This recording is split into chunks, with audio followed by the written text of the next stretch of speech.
Good morning, my Thunderbird brethren. I am here today with a rather special Thunderbird. This isn't Gibson. This isn't Epiphone. This is a 1977 Greco TB900. Now, before I get into this bass, I want to give a shout out to my friends on Talk Bass. Jamie, who sold me the bass, thank you very much for letting it go. I'm thrilled to have it.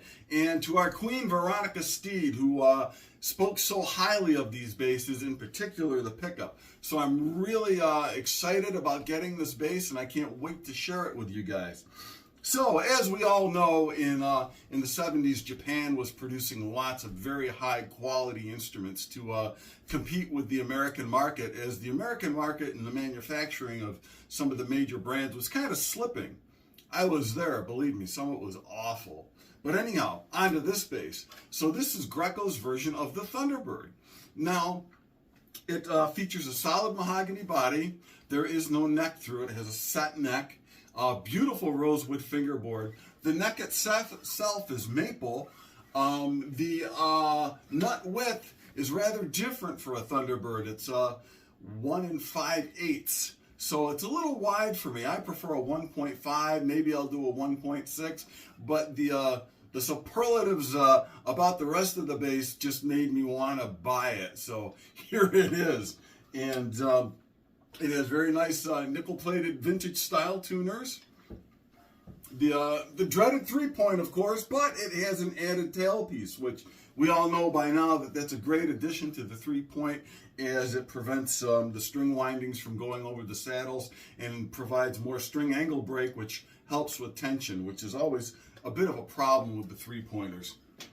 But I don't want to spend too much time on that bridge because we all know about it. Very simple bass, of course. It has just a volume and a tone. In the one Thunderbird Greco, well, it's actually a Maxon pickup. And I've heard so much about these. I've never played through one before. I've never had a bass equipped with one. It's described as a 60s Thunderbird on steroids. And that's exactly what it is. It's has a much bigger presence, more bass end, but without being muddy, and it still has that incredible mid-range and top-end, zing and mild inherent distortion we all love about 60s Thunderbird pickups. So let's give it a listen, right?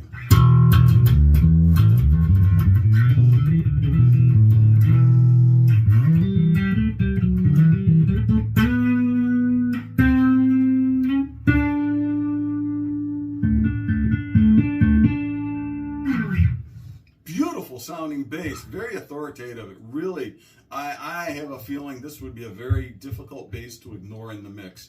I really like it. Some things I've noticed about it, because I'm about 6 foot. I have long arms, and I've been playing Thunderbirds a long time, so I'm kind of used to like chasing the headstock around. This bass is not neck heavy at all. It's a slightly shorter scale. It's 33 inches, and it just it sits very well. I am holding it. It'll not dive on your lap, but hanging on a strap, it sits very nice. The upper register is a bit limited. For me, and there's no going back because the bass is made. I would have loved to seen the bridge moved up about a 1/2 inch or 3/4 of an inch. So this would have put the your high C is difficult to get, and the high D is really hard to get. So I would have liked to seen this whole neck set moved out about a 1/2 inch to 3/4, and it would have felt more like a bird to me. This actually feels more Fenderish. It certainly doesn't sound Fenderish. So the wider nut and just the overall ergonomics of it, for me, it's going to take a little getting used to, but I think it's going to be well worth it because it is such a beautifully made bass and it sounds so great.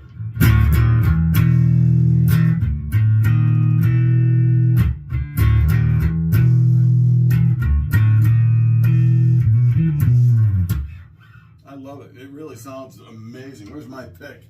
Darn it.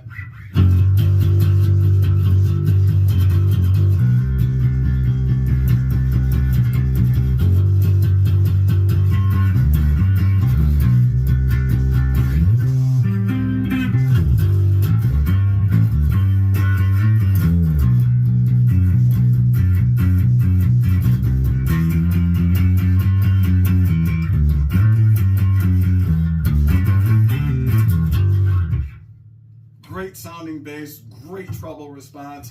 I'm really excited to own this. It's a beautiful example. Beautiful finish.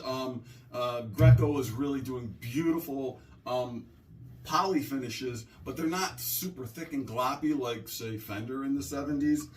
Just very level, very thin, lots of depth. They show the wood grain beautifully.